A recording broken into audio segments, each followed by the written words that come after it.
আসসালামু আলাইকুম সম্মানিত দর্শক মণ্ডলী। এইবার বাংলাদেশের মুসলিম জনগণের জন্য একটি খুশির সংবাদ।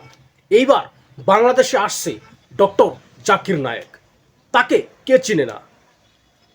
আসুন, ডক্টর জাকির নায়েক এইবার শেষমেশ নিজের আসার জন্য একটি সুসংবাদ জানিয়ে দিল গোটা বাংলাদেশের জনগণের জন্য। আর এটি হতে চলছে এই মাসের মধ্যেই। আল্লাহ ডক্টর জাকির নায়েককে ভালোভাবে বাংলাদেশে নিয়ে আসুক। আমরা সকলে বলি আমিন। আসুন ডক্টর জাকির নায়েকের মুখ থেকে আমরা সেই বক্তব্যগুলো শুনি। I have traveled to many countries in the world, maybe 40 to 50 countries all over the world giving lectures. Amongst the countries, there are few countries in which my following is extremely large. There are basically 4 countries where my following is extremely large. One is Bangladesh, Pakistan, India, and Indonesia. So these 3 are the countries where I feel that they can, when I give talks, they can be audiences more than 100,000 or so. I went to Pakistan, more than 100,000. India, of course, we have talks with 100,000, 300,000, 500,000. The largest gathering is 1 million. I have not been to Bangladesh so far, but intend going there in November, inshallah. Doctor Zakir Naik কি বলল আপনারা এই ভিডিওর মধ্যে সম্পূর্ণই শুনলেন। আসলে doctor Zakir Naik English দিয়ে বক্তব্য রেখেছে, সেটা সাবটাইটেল পড়ে আপনারা বুঝতে পেরেছেন যে তিনি কিছুদিনের মধ্যেই বাংলাদেশে পাড়ি দিচ্ছে। মালয়েশিয়ার থেকে টেক আপ হওয়ার পর ডাইরেক্ট বাংলার জমিনে শাহজালাল এয়ারপোর্টে ল্যান্ডিং হবে ডক্টর জাকির নায়েকের বিমান।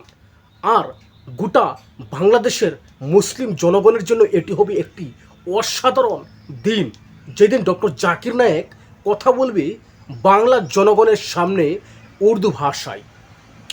আসলে ডক্টর জাকির নায়েকের একটি বাংলা পিস টিভি চ্যানেল ছিল বাংলাদেশে, আর সেটি বহুদিন চলেছে। আর মানুষের কাছে কোরআন ও হাদিসের সঠিক দাওয়াতগুলো পৌঁছেছে, আর মানুষ শিখতে পেরেছে কোরআন ও হাদিসের সঠিক জ্ঞানগুলো, সহি হাদিসগুলো, কোরআনের অনুবাদগুলো। কিন্তু কিছু দিনের মধ্যে একটি স্বৈরাচারী গভর্নমেন্ট, একটি স্বৈরাচারী সরকার সেটাকে নিষিদ্ধ করতে, সেটাকে ব্যান করতে, সেটার পিছে পড়ে লেগেছিল বাংলা পিস টিভিকে। তারা বহু ষড়যন্ত্র করে বাংলা পিস টিভিকে বন্ধ করেছে।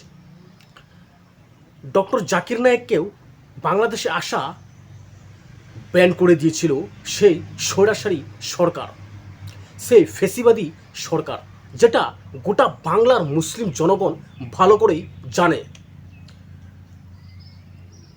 আর এইবার যখন সেই স্বৈরাচারী গভর্নমেন্টকে আল্লাহ ভালো শিক্ষা দিয়েছেন এবং বাংলাদেশে একটি নতুন সূর্য দেখেছে বাংলার মুসলিমরা, মুসলিম জনগণরা, আর এইবার বাংলাদেশে আরেকটি নতুন সূর্য দেখবে, যেটা বহুত মুসলিম মানুষের স্বপ্ন। সেটি হচ্ছে ডক্টর জাকির নায়েক বাংলাদেশে আসা আর বাংলার মুসলিম জনগণের সামনে তিনি বক্তব্য প্রদান করা।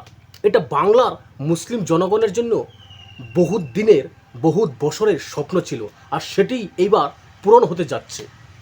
আশা করি আপনারা আমার এই ভিডিওর সম্পূর্ণ টপিক ভালো করে বুঝতে পেরেছেন। আমার চ্যানেলে যদি আপনারা নতুন হয়ে থাকেন, চ্যানেলকে নিশ্চয়ই সাবস্ক্রাইব করবেন, অল বেল নোটিফিকেশনে ক্লিক করে রাখবেন, যাতে ভালো ভালো ইসলামিক ভিডিওগুলো পেতে পারেন। আশা করি আরেক ভিডিওতে আবার আপনাদের সাথে দেখা হবে ইনশাআল্লাহ। আসসালামু আলাইকুম ওয়া রাহমাতুল্লাহি ওয়া বারাকাতুহু।